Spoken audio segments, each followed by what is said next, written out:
Diregraph Ghoul on turn 1. If you see a Blood-Thrown Vampire, you know somebody means to beat down. Morgan Chang, on the other hand, with this essentially 4-color pod list. I think that there's another color in there. Nope, this is the 4-color, sorry, the 3-color one, not the 4-color one. So we see a turn 2, that's a Butcher Ghoul. Butcher Ghoul is an immediate mark in most people's minds for a birthing pod list. Right, but there's no birthing pods. No birthing pods. This is all for cards like Blood-Thrown Vampire. And Blood Artist. It's like... Yeah, and Blood Artist. We see the Llanowar Elf. Now, this isn't exactly the kind of awkward position that you don't want to have to be in. The turn 2 Llanowar Elf. But the thing about it is, with all of these colors, Morgan Chang, I think he just is going to be a little bit too much work in getting himself established. Yeah, I really love Morgan's deck. I mean, it has a lot of card choices that are like pretty interesting compared to normal pod decks. We see look at this. Wow. 3 mana to kill that Llanowar Elf. Why? Wow. He just wants to get a little bit more time. He wants to make sure Morgan has a little bit less going on the table. Mm-hmm. So some of the interesting cards that Morgan has in his deck, he has Tormentor Exarch. That card I haven't really seen outside like Limited. I love it, but I mean, like you said, we were looking at these lists. I have never seen it in play and constructed.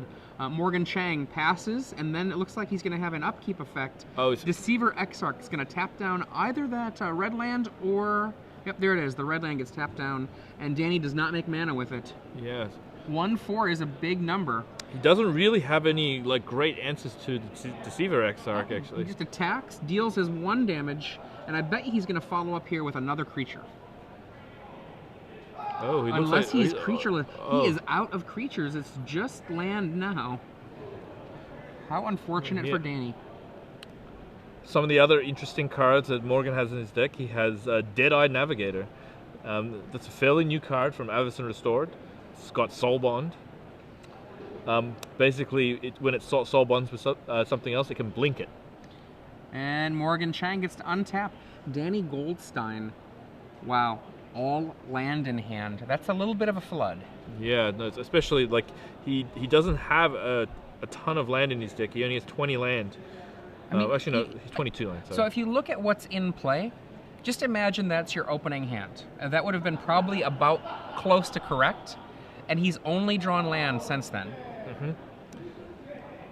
But he does have some good draws. He can draw his Falconwrath Aristocrat, which gets to fly over the Deceiver Exarch.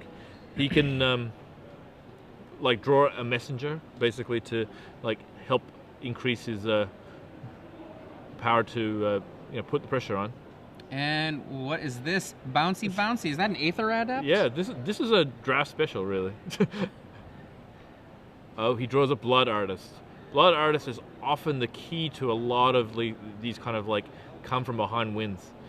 Blood Artist 0/1 Vampire. If you haven't been paying attention to Standard the last many months, you might not realize that this guy has become, or is it guy or gal, I don't know which, has become a real staple in the format. Butcher Ghoul does not come in to attack. Whenever a creature dies on anyone's side, including the Blood Artist, you get to drain 1 life from your opponent, which can really make math difficult, particularly with the Undying cards and a good sacrifice outlet. Now, Morgan Chang, I can't remember where he's from, but I swear I used to see him in the New York area. I can't remember, though. Yeah, I think actually Morgan's now in the NorCal. That might be it. I know I've seen him at larger events all over the place. Yeah. And Morgan comes on in. Okay, wow, New York is his hometown. Oh. What a out-of-nowhere guess of mine. If he could make it there, he could make it anywhere. We see a block from Danny here. This is going to make his Butcher Ghoul come back just a little bit bigger, and there's going to be a 1-point life drain on Morgan. And Morgan follows up, 5 mana. Oh, Bonfire. Wah, wah, wah, wah. That's going to be 3 more life that Morgan Chang loses, but I don't know that he's too sad about that. Yeah, that's it's pretty devastating because we both know that Danny does not have anything in hand and really doesn't have too many good draws right now. He really needs to draw Aristocrat or perhaps a Geralf's Messenger, but that even that gets blocked by Deceiver And Exarch. I think he just has all land right now. I Yeah. mean, I don't think he's drawn anything else. He drew a creature there, but I think it was another Blood Artist, and he didn't want to put it out while he didn't have another creature. In for 3 more, Aether Adept and Deceiver Exarch. Coming on in, Morgan Chang is definitely sitting incredibly pretty here. He also is sitting on 2 Phantasmal Images, so if he really devastating. if he really kind of like needs to like if Danny draws a Geralf's Messenger, it's going to be bad for him. Borderland Ranger. Right now, for my money, this is currently my favorite green creature right now. Pretty much does everything you needed to do. Like a little card advantage, helps fix your mana. It's really kind of like, you know, becoming a quick green staple. Back in the Dizzy with a Ravnica block constructed, I had a green-white beatdown deck that ran 4 of his cousin, the Civic Wayfinder. That might have been the best deck I've ever built, and I didn't even realize that it was such an important card until I cut it. And then, wow, I mean, Borderland Ranger, we saw Civic Wayfinder and Elves, and now Borderland Ranger all over the place these days. A Diagraph Ghoul from Danny, so it's like pretty much not putting up any defense to... Was that a quick check for the bonfire? Yeah. And then how much mana am I going to spend on it? It looks like he's... oh, boy. It has not hit his hand. Oh, now it's in his hand. Okay. It's a good fake, though. But yeah, like Charles Gindy had his Civic Wayfinders in Elves, and Borderland was in both Cedric Phillips and AJ Soccer's red-green beatdown deck in the Invitational this weekend. Now, if that's in your beatdown decks, that's a thing to think about. No, absolutely. What it does, I think, it guarantees like you're hitting things like your 5th and 6th mana, which means that like, you know, if you have Thundermaw, Hellkite, or Titans, you're going to be able to hit those land drops, which is super important. Now we attack here for a total of 5. The other thing, normally land thinning is we see a Phantasmal Image, and that's an Aether Adept bouncing it back up. Normally, like, I was finding in a lot of my decks that I was running that before I had Borderland Rangers, I would just get weird mana draws sometimes. And Borderland Ranger really helped that from happening. Even my monocolor green decks, Borderland Ranger made it so I could cheat a little bit on my mana, be a little bit loose on it, and then come around and still be good. See Gravecrawler adding to the self to the table now. I think there's a Deadeye Navigator in Morgan's hand. Oh, that would be devastating. Yeah, what it would allow him to do is like blink the Aether Adept for as many times as he had land, as he had two blue land. Here it goes. He's tapping 6, 2 of them being blue. I think we're seeing a Navigator. Aye. Boom. Best friends forever. Who's he gonna? What's that do? And the great thing about the ability, the Soulbond ability, is he gets to repair it every time. So if he gets a better creature on the table, you know he can what? Blink it out, repair. Absolutely. And you know what? I don't feel bad at all for Danny reading that. You know, it's a card that you just don't see very often. And look at Danny, he's like, yep, that's like any other 6-drop. It's gonna mean I'm in real trouble. And the Gravecrawler cannot block. Danny just shrugs basically here. He's pretty much has no option. Now, one of the things, both of these players, we're in the top 8 now of the event. Both of these players are at the beginning of the match and during the match, between games, have full access to each other's deck lists. This is so that someone that has, say, a smartphone, an iPad, or some friends that are on the internet don't get a massive advantage over the other players in the top 8. So these players know, as best as they can remember at least, the details of each other's deck lists. So it looks like they've quickly left the judge question. So basically, it looks like there was just a question happening about something one of the players needed to ask a judge on. I'm not sure what it is, but we're going to continue with that with the match in progress as soon as we can. Yeah, I think the judge question was something to do with the fact that the Deadeye Navigator is paired with a image. Right. It's not a targeted ability when it pairs.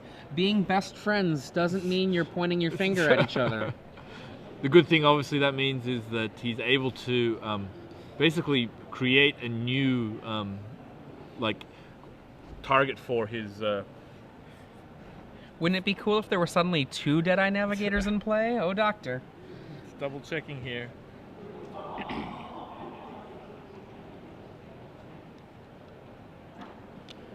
Is he going to blink? He declares a Blocks. block. He doesn't. Yeah, he shouldn't need to blink. I think. And dead Gravecrawler. And back comes the Gravecrawler. And a go. And Morgan Chang, not wanting to lose his Deadeye Navigator, does not activate with that last 2 mana, preferring instead to untap so he could activate and then in response activate if need be. Yeah, I think Danny's only kind of out really is to draw Falcon Wrath as Aristocrat. I think he has a Blood Artist in hand. What that will allow him to do, maybe he doesn't have a Blood Artist because he probably should have cast it. Image. There are 4 Phantasmal images. I think Danny's had enough here. If you follow Jamie Wakefield on the onlines, you know that he is not happy with Phantasmal Image. Jamie Wakefield, king of the fatties, loves his fatties, and Phantasmal Image is just a cheater's way to get your own fatty. You didn't even do the work. Okay, so the Moocher class or something, I don't know. So, for those of you who are just joining us, I'm Adrian Sullivan here in the booth with the one, the only, the Ben Sec. Thank you very much. This is the Star City Games Open Series. We're in Atlanta, Georgia. Now, between games 1 and 2 of this top 8, we give away prizes for all of you at home, so you too can be a winner. Now, the way this works is pretty simple. We have our trivia question that we've prepared for you, and you at home, if you tweet to us with the hashtag SCG Premium, you can see it right there, SCG Premium. With the correct answer, one lucky person who has answered this question correctly and uses that hashtag will get, for the quarterfinals, 3 free months of Star City Games Premium, and we'll repeat this trivia contest tomorrow morning during the semis and then in the finals, but with greater and greater prizes each time. So this trivia question, it's very easy if you've been watching the Invitational all weekend. Who was the #1 seed at the end of day 1? And who was the #1 seed at the end of day 2 of the Invitational? Who was the #1 seed at the end of day 1? And who was the #1 seed at the end of day 2? I'm going to let you know just a little hint. This is almost a super easy trick question. Yes. So hashtag SCG Premium, get your answers, and we will be waiting to make sure that one lucky person gets 3 free months of Star City Games Premium. All you had to do was watch. It's really, really easy answer. Or if you're a good Star City Games print coverage reader, you can go check. Now, I'm not going to tell you where you can read that print coverage. I mean, StarCityGames.com is not going to tell you exactly how to find any of this stuff. It's up to you. Now, we're going to go back to our match in progress. These players are sideboarding currently. Morgan Chang, I still think that this matchup is one that favors Danny Goldstein. But Danny, he had 3 spells in his opening hand and then spent 3 turns drawing land to have 7 land drawn those first turns. One of the awesome cards that Danny actually has in the sideboard is Killing Wave. Killing Wave is like particularly awesome in the Zombies deck for a few reasons. So what the card does is black X. Each player sacrifices each creature unless they pay life equal to the X get paid. Essentially what happens is every creature in play, you want to keep it, pay X life for that creature, for every creature. Yep. So one of the things, like Morgan is going to have a lot of creatures in play. He has a lot of mana creatures. So these creatures are going to have to get paid for, or they're going to go to the graveyard. The little trick is, if Danny has a Blood Artist in play, he basically cashes in every time that the creature goes to the graveyard. So you're damned if you do, damned if you don't. Yeah, it's a really great combo. I'm not sure if this is the case, but I do know that one of the Star City Games writers is a really big trailblazer when it came to this style of deck. And so if you've been reading Jesse Smith, that's a Smitty on Twitter and on Magic Online with some 7s instead of T's. He was somebody that was definitely one of the early people that was popularizing the Blood Artist Killing Wave combo. And Smitty actually made the Community Cup.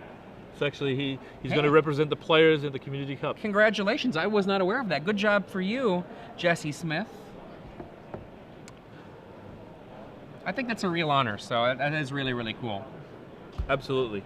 So the cards that I think is likely to come in, 2 Ratchet Bomb I think is going to come in, basically forcing, maybe killing a lot of 1-drops or 2-drops in Morgan's deck. Probably, I'm trying to see what else. The Killing Wave for sure. Well, look at that muscle pose there from Danny Goldstein. Phyrexian Metamorph, absolutely. Phyrexian Metamorph is awesome against all of these totally crazy creatures that Morgan Chang has. Yeah, a lot of them have come into the battlefield triggers. A lot of them are like particularly big. You know, I think it's a really, really good card against the pod decks. Did you say that you liked Smelt? I don't think I like Smelt. I think it really only deals with the birthing pod. They usually will have used it once.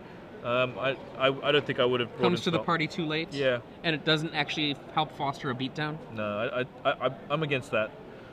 The cards that Morgan can probably bring in, I think Garruk Relentless might be a good match. I actually think that Garruk, however you say it, I think I call it Garruk.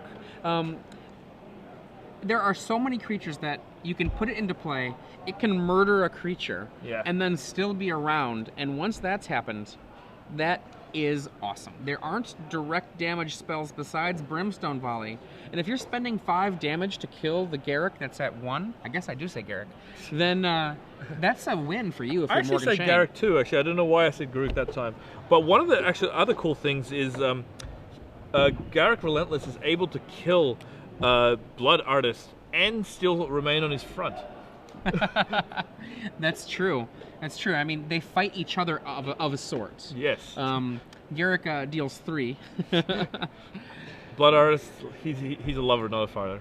Now, one of the super interesting cards in Morgan Chang's sideboard is 2 Memories Journey. And you and I were talking about this before the match began, of what these possibly were for. And I think with all of the one-ofs, this Birthing Pod deck just wants to kind of pretend that it has more copies of certain cards in right matchups. I mean, in the right matchup, Acidic Slime can be great. But if you sacrifice it, it's gone for good. On the other hand, if you just Memories Journey it back... Yeah. I have not really seen Memories Journey used that way in Constructed. I mean, it seems like it would be a reasonable way of doing that. I really haven't seen the matchup that he would want it in, but I can imagine a few different cool uses. The long, grindy matchups I can see it in. I know that when I was doing some testing a while back, Nassif was really, really into Pod, and there would be these games where you would just bleed him out of creatures that mattered, and Memories Journey might have helped in that long game. Okay, so Danny's got to start very quickly with a Diagraph Ghoul. Let's see if he can draw some more non-lands. Okay, so attacks with the Diagraph Ghoul. He's playing another 1-drop, this time a Gravecrawler. Gravecrawler is definitely one of my favorite kind of zombies. It's just so many cool things that happen with that card. It almost makes me feel bad it does so many cool things. And we see a Strangleroot Geist is going to play defense here, a very good defender. Absolutely. So I think he's just going to attack with the Gravecrawler, because he obviously can get back that card at will. Now, I see that he's got a Geralf's Messenger in his hand, so that's almost definitely going to come in next turn. Now, if you're Morgan Chang, I mean, you're having to ask yourself, do you want to throw away one of the lives of your Geist to prevent 2 damage? Well, maybe not. I'm going to see a Messenger now? Yeah, I'm pretty sure it's going to name Zombie, because it's the only way Messenger can come out this turn. For those of you who are just joining us, I'm Adrian Sullivan with Ben Sek. This is the quarterfinal match of the Star City Games Open Series. The Invitational Day 2 is in the books, and we'll be seeing those players play tomorrow, as well as the winner of this match in the Open Top 4. Geralf's Messenger from Danny Goldstein. So one of the things, Morgan does not have another land in hand. He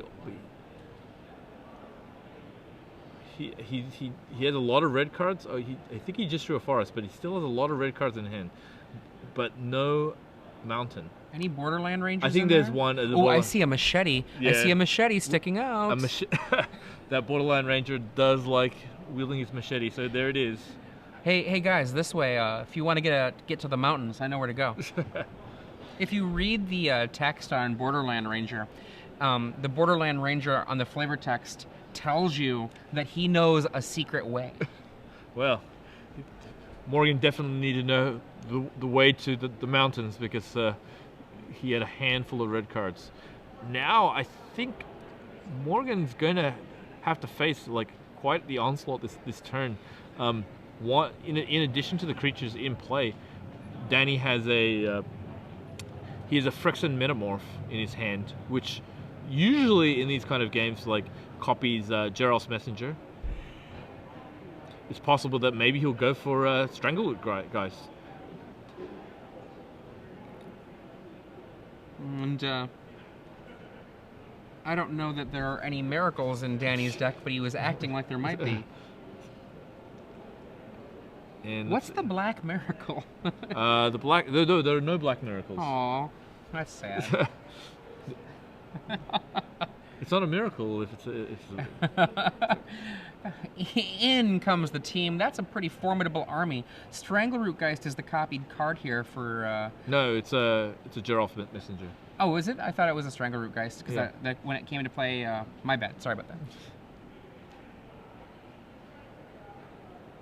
The one tough thing now is that the bonfires are not very good in the case of this situation because he has Geralt Messengers, he has Grave Crawlers, he has like plenty of ways to like get out of this problem. Morgan takes 2 and another 2 from the returning messenger. He brought you 2 more life. Now Danny says he's done, and back to Morgan at the end of the turn here. Morgan has a Zealous Conscripts, a Bonfire of the Damned. I think he might even have some other expensive red spells. If he has a Tormentor Exarch, that's actually going to help him a little bit. Land. This looks like it could be. Oh no, it could be a Huntmaster. Yeah, I think we're going to see Huntmaster gain 2 life and gum up the board. How devastating that just was. Oh no, it's not a Huntmaster. Oh, Garrick. It's Garrick. Who are you fighting, Garrick? Yeah, and he says, let's just trade here with the messenger. That is sufficient. It's a 4 mana lightning bolt. Oh wow, there's a Falconwrath Aristocrat in Danny's hand. All he needs is a red land. He does not. He actually has a few red cards in his hand, but no way of casting them. He pretty much wins on the spot if he draws a red land because he has 2 volleys, an Aristocrat, something else that's red. I'm not sure exactly. Morgan Chang's life is hanging by a thread here. This is much closer to how I imagined Game 1 going. Just an aggressive start from Danny's deck, which is a more aggressive than normal zombie list. And Morgan Chang having a stumble here and there because of the sheer nature of playing a 3-color deck and all of the fun goodies that he has in here. Yeah, no, absolutely. Morgan's still in a lot of trouble here because he can't really... If he blocks the messenger, he loses his guy and takes another 2. He blocks the Gravecrawler, it just comes back. There's also yet another Phyrexian Metamorph. I think he's thinking of like copying the Strangleroot guy so we can like basically guarantee more. Oh wow! Act of aggression. Act of aggression. That will be all of the damages he needs. Wow. Jump, jive, and wail. Yep. Okay. Oh boy. Okay, a quick game there. You saw Danny Goldstein. He has 1 act of aggression in his main deck, and he also has another act of aggression in his sideboard. I'm not sure if he boarded the second one in, but he definitely has at least 1 in there. I think I would bring it in. It's really good against Thragtusk, the Titans. Anything big. If he still has a Thunderbolt Hellkite, it's devastating against that card. One of the problems with 2 active aggressions is that 4 life. That is not something to sneeze at. If you don't have the red mana, let's say you draw 2 active aggressions, you're talking about 8 damage to yourself. That could be problematic in a deck that absolutely can put up races with cards like Huntmaster, as well as all of the random gumming up that it can do on the board. Mm-hmm. So we have some information. Trevor Petrilli was playing Ryan Forsberg, and Trevor is up 1 game. If you're just joining us, this is the final game here for this quarterfinal match in the Star City Game Open Series. This is the last standard. This is the first of the round of the top 8, and we'll be getting the next rounds of the top 8 tomorrow. Semifinals begin bright and early, so make sure that you show up. And another update: Gabriel Neves basically is playing David Bauer, and David Bauer, who's 8th seed, actually pulled off the first game, so broke serve. Okay, so that's David Bauer up in the first of that match. Glenn Jones bringing us that helpful information. Glenn Jones, who? Glenn Jones. Okay. Danny Goldstein on the left. He is going to be on the draw. Morgan Chang on the right with Rug Pod. He is going to be on the play. I think Morgan's looking at his sideboard, not his hand. Just making sure that there isn't any kind of like last minute changes he wants to make.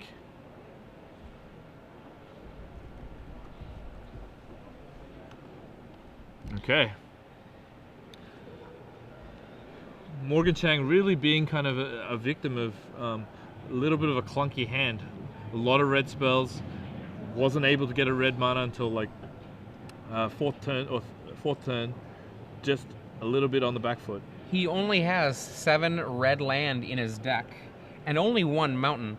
So if he doesn't draw one of his funky dual lands, a card like, say, Thundermaw Hellkite, which I presume he has sideboarded out, a card like Thundermaw Hellkite is just very difficult to cast. We have a result in the 3 versus 6 match. Josh Robinson defeats Max Jacob. That is Delver over Zombies 2-1.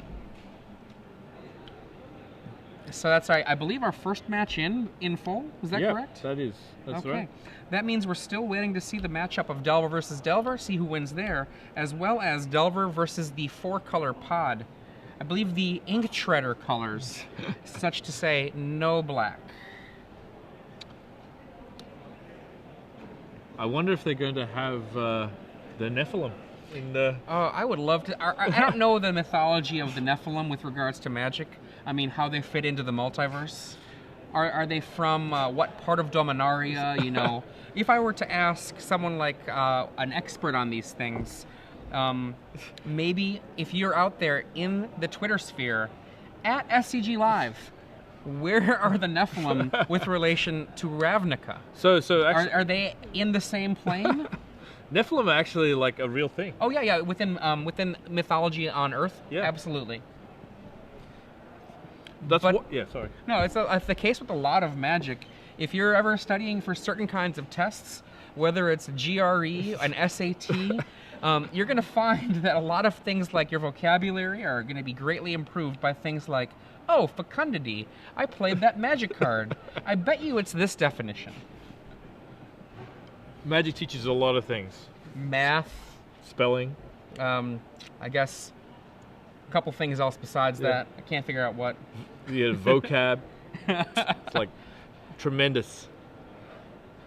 So Danny keeps his hand. Morgan goes back for 6. You know, we were talking before how about Magic teaches you things for your life, and your life can be used for things in Magic. Yeah, our director says Magic can teach you problem-solving skills.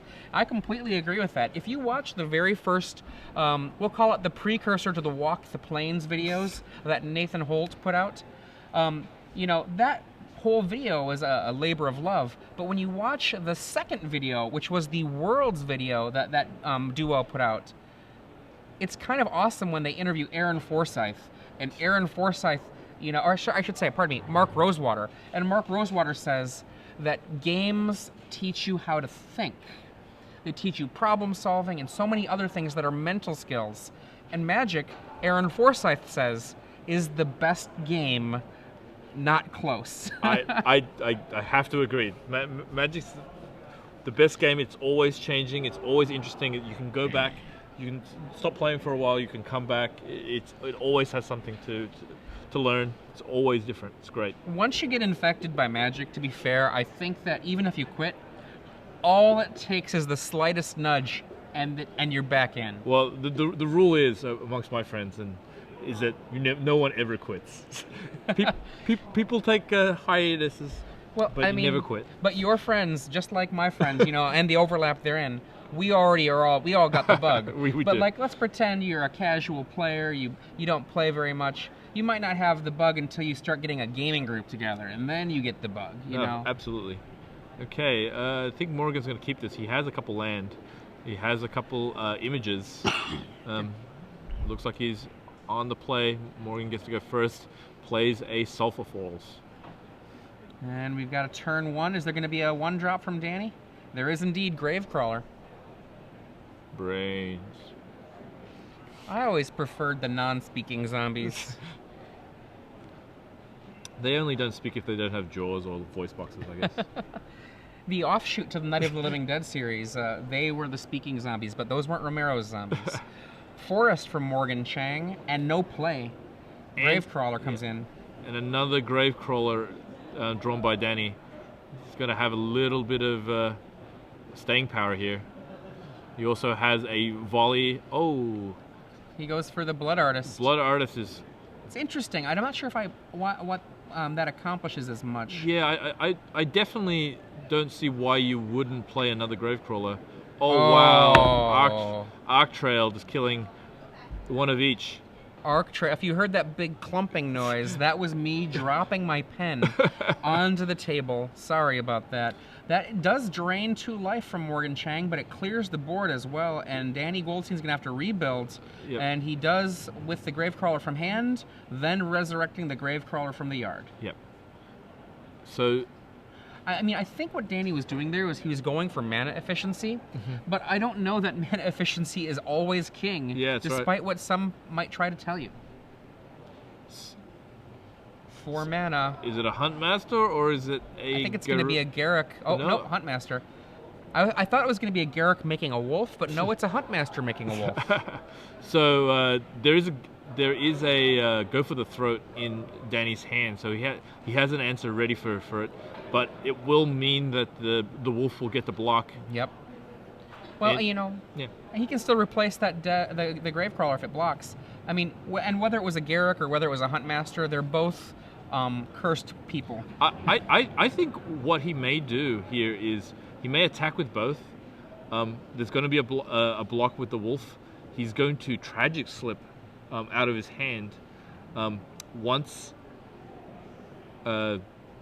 He's going to play a Phyrexian Metamorph, copying the Huntmaster, and then Tragic Slip the remaining Huntmaster. Well, that would be really frustrating for Morgan Chang. Let's see what happens here. He's still thinking about his choices, and it looks like he just takes it. Yeah. He takes it, and then we see a Metamorph here, copying the Huntmaster anyway. He gets his own wolf. Now the copy costs him 2 life, but he gains it right back. He's got 8 power on the board. Morgan Chang now at a lowly 14. Okay. And a fist pump from Danny when he is able to be using a real wolf token. So the cards in his hand, he has a Go for the Throat, a Tragic Slip, and a Brimstone Volley. This time he has the red for the Brimstone Volley. Morgan's in a little bit of trouble here. I think he's just got a little bit of a slow hand. I think he does have an image in his hand, so he can copy the Huntmaster. I mean, I like that quite a bit, largely because actually you might copy the Metamorph of the Huntmaster so that you get the ability to not have a throat. Oh. That is seeing the game within the game there. You know, artifacts are crazy. They don't have throats. Well, kind of makes sense. Don't need to breathe. I really, really enjoy when there are little flavorable things like that. Form of the Dragon being, I think, the ultimate example of that. I know, I really like Form of the Dragon. Yeah. And here we have, like, with that card, like, Go for the Throat, that concept that artifact creatures cannot be killed by vampires that way. Morgan Chang really in the tank here. Yeah, so I think he has 2 images and then something else. I do not know what that something else happens to be. For those of you who are just joining us, I'm Adrian Sullivan here with Ben Seck. We're watching Morgan Chang trying to decide what to do at the end of his own turn. He chooses to pass. He is going to flip the Huntmaster, but instead of letting that happen during his own turn, Danny goes for the throat on that Huntmaster before the guy can flip on over. It was a goodly plan, Mr. Morgan Chang. Yeah, and did not work out as you wished. But the Metamorph can't flip. It only has one side. It wants so badly to be a real boy. I think it's going to be very tempting for Danny to not cast the slip here on the wolf and then just attack through. And he goes for the slip. This makes the board completely clear. So Morgan's going to go down to 6 here, which is like incredibly low. What does Danny have left in his hand? He has another Gravecrawler. Oh, look at that! And he's got a Brimstone Volley. Yeah, I think so. Morgan's down to 6 life. He's clearly going to copy. He couldn't copy it last time because he wanted to flip his guy. Is he going to see a miracle? Is it a miracle? Even if it's a miracle, I think he's just in really deep trouble because of the Gravecrawlers. But Danny emptied his hand. A bonfire would have been devastating because Danny has no creatures left in his hand. Mm-hmm. But it could recreate with any zombie. Well, he has to get one first. I actually don't like that last Gravecrawler there. It took away his ability to regrow the others. Sure. And to be fair, though, this does mean that he has more creatures on the table to try to fight through a Huntmaster that hits play. Okay, so... And we do know there's one Phantasmal image in Morgan Chang's hand, which can copy a Metamorph, which is currently a Huntmaster.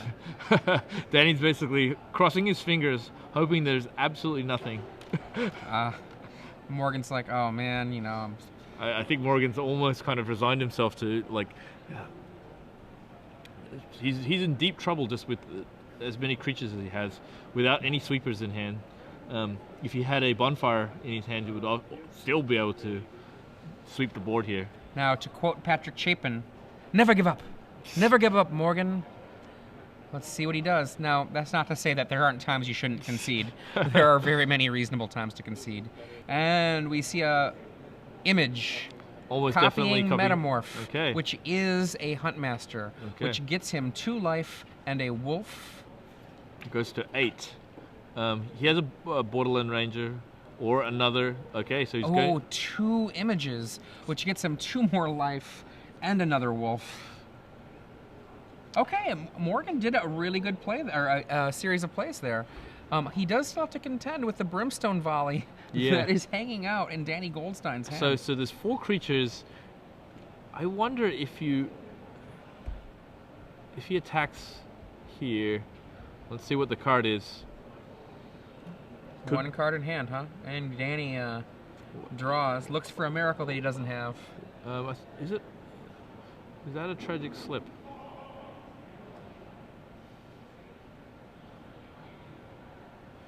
He's doing a little bit of math. No, Geralt's Messenger. That is huge. What he can do is basically attack all out. Doesn't matter.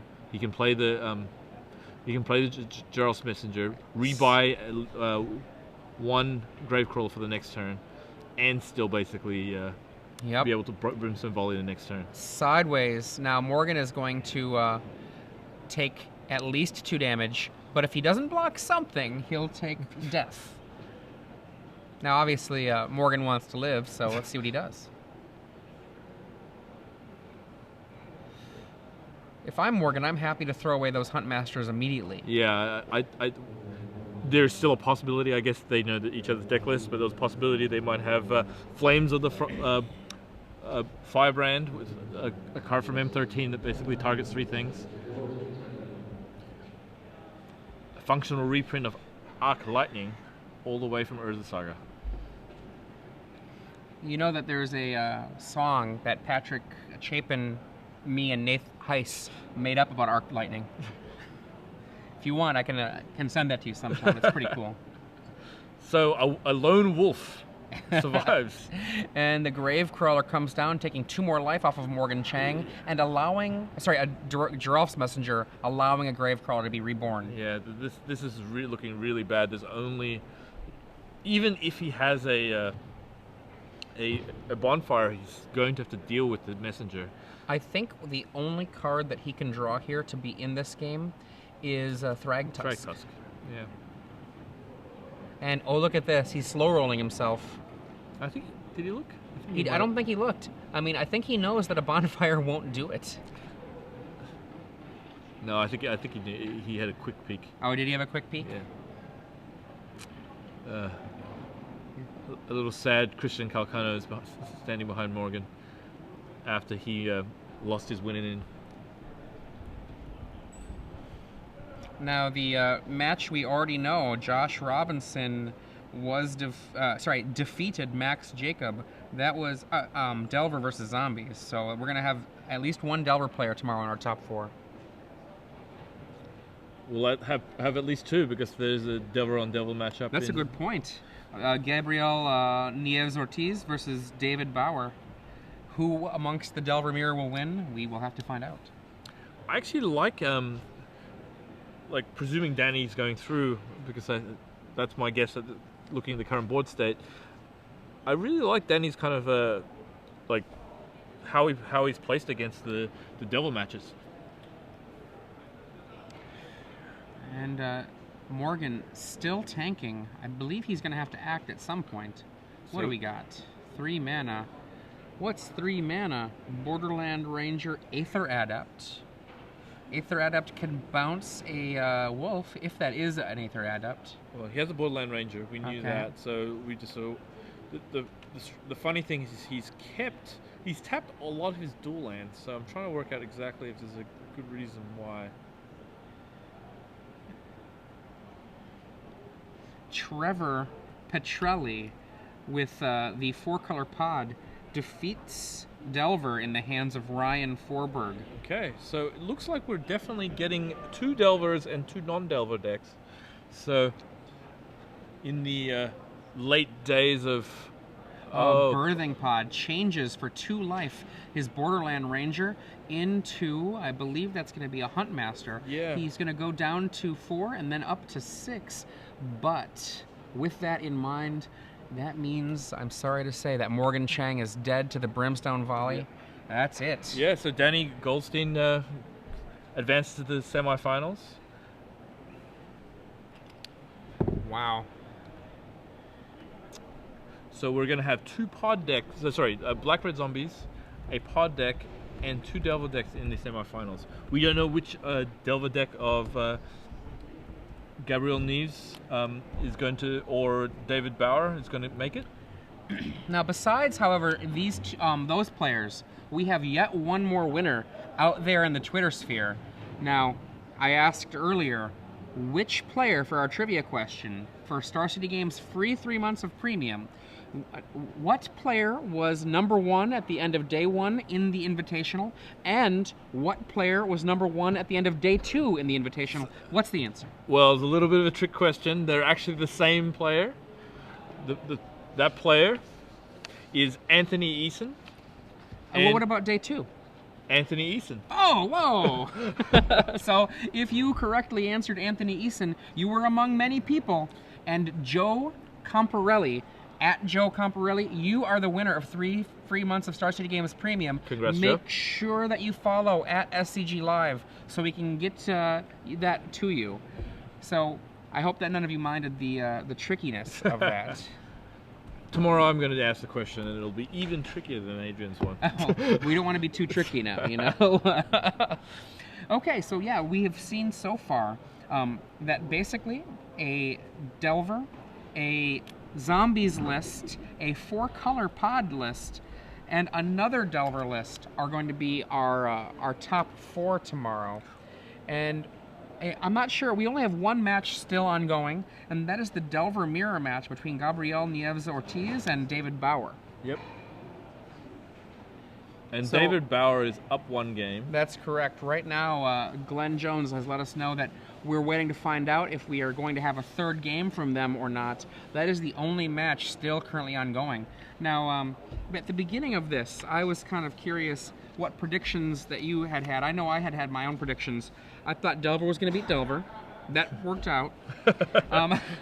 I thought Zombies was going to beat the Rug Pod. That worked out. I thought Zombies was going to beat Delver. And Delver beat Zombies in this case. That's Josh Robinson beating Max Jacob. Yeah, one of the things, Josh Robinson, I believe, started off with a game loss. So. Oh, wow. So he started off with a game loss and then still 2-0'd his opponents? Actually, sorry. Actually, I think you're correct. Yeah, Yep. we're going to confirm that that's correct, but it sounds like Josh Robinson was issued a game loss, I believe, for a deck misregistration error.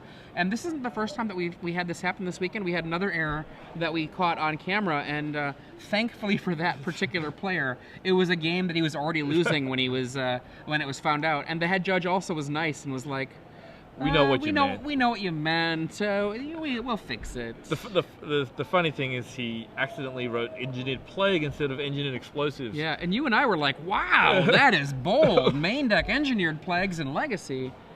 Is it that kind of format right now? But actually he was playing against goblins at the time, so it would have been really, really It would good. have been pretty good, but no, he had actually played engineered explosives, and yeah, the other one we have is, it was Josh. Josh did have the game loss, so he started down 1 whole game and then came back 2-0 in a matchup that a lot of people seem to think has been pushing towards Zombies lately. Yeah, absolutely. And 4-color pod was victorious over Delver. Yep. So I really like the 4-color pods deck versus Delver. It has a lot of different options. It has Bonfire of the Damned. I think having those kind of options, Thragtusk, Yep. really gives you like an edge against some of the different Delver decks.